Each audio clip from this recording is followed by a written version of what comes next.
በደንብ አዳምጡ። ኢስላም ከአምላክ ዘንድ የመጣ ሃይማኖት ነው።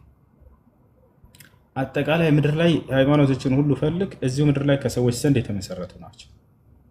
ከአምላክ ዘንድ የተመሰረተ መሆኑን ልዩ የሚያደርገው ነገር እርሱ ነው። አላህ ቃል በቃል ሲናገር ለአንተም ለቀደሙትም ነቢያት ሁሉ ኢስላምን ብቻ ነው የደነገግኩት እያለ ይናገራል። ሸረዐ ለኩም ሚነ ዲን ማ ወሳ ቢሂ ኑሐን ወለዚ አውሐይና ኢለይከ ወማ ወሰይና ቢሂ ኢብራሂመ ወሙሳ ወዒሳ ይላል። እነሆ ይህንን ሃይማኖት ኢስላምን እኔ ደነገግኩላችሁ ከዚህ በፊት ኖህን፣ አብርሃምን፣ ሙሴን፣ መሲሁን አዝዤባቸው የነበረውን ሃይማኖት እያለ ይናገራል።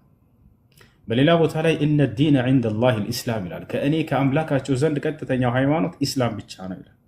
በሌላ ቦታ ላይ ወረዲቱ ለኩም ልኢስላመ ዲና ይላል። እስልምናን ሃይማኖት ብቻ ወደድኩላችሁ እያለ ይናገራል። አያችሁ። ስለዚህ ልዩ የሚያደርገው ምንድን ነው? እርሱ ከአምላክ ዘንድ ነው። ወለይሰ ሚን ዓቅል ኢንሳን ከሰው ልጅ አይምሮ የመነጨ አይደለም ኢስላም።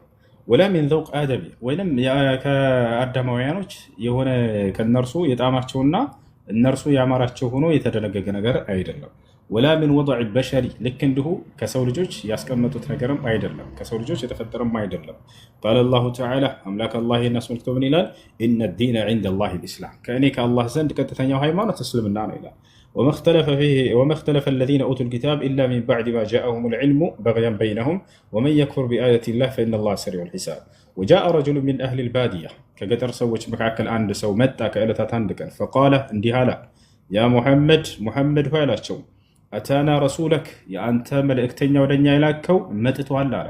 ነቢዩ ሰለላሁ ዐለይሂ ወሰለም ወደ እነዚህ ህዝቦች ከሰሓቦች መካከል አንዱን ሰሓባ ሂድና ኢስላምን አስተምር ብለው ልከውት ነበር። የእስልምናን ህግና ስርዓት አስተምሯቸው ነበር። ይሄ ሰው ከነዚያ ከገጠር ሰዎች መካከል አንደኛው ነው። ፈረሱን እየጋለበ መጣና ወደ ነቢያችን ሰለላሁ ዐለይሂ ወሰለም ቤት ደረሰ፣ የሚያስተምሩበት ቦታ። ከዚያም መጣና ጠየቃቸው፣ ሙሐመድ ሆይ አላቸው፣ አታና ረሱለክ አንተ የላከው መልእክተኛ ወደኛ መጥቷል። ፈዘዐመ አነከ ተዝዑሙ አነ ላህ አርሰለክ፣ እርሱም እንደሚነግረን ከሆነ ምን ብሎ ሞግቷል አለ። እርሱን አላህ አንተን መልእክተኛ አድርጎ እንደላከህ ነግሮናል እና እውነት ነው ይሄ ብለው ጠየቀ። ቃለ ሰደቅ፣ አዎ እውነት ብሏል አሉ ነቢ ሰለላሁ ዐለይሂ ወሰለም። ቃል ፈመን ኸለቀ ሰማ፣ አሁን ጥያቄዎችን ሊጠይቅ ነው ይሄ ገጠር ሰው። ማን ነው ሰማያትን የፈጠረው ሙሐመድ ብሎ ጠየቀ። ቃል አላህ